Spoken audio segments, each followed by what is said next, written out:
Hello everybody and welcome. In this video I'm going to show you how to enable or disable transparency during the call for your earbuds Samsung Galaxy Buds 2.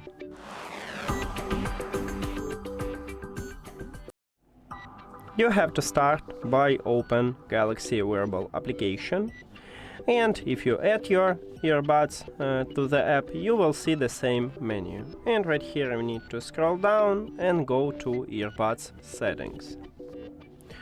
And right here we have use ambient sound during the calls. You need to tap at this line, and to enable it you need to tap at the slider at the top if the slider have empty background. And now you will hear your own voice more clearly. And to disable this mode, you need to click at the slider again one time if the slider have colorful background. And that's it. Thank you for watching this video. If you found it helpful, please consider subscribing to the channel and leave the like on the video. See you later!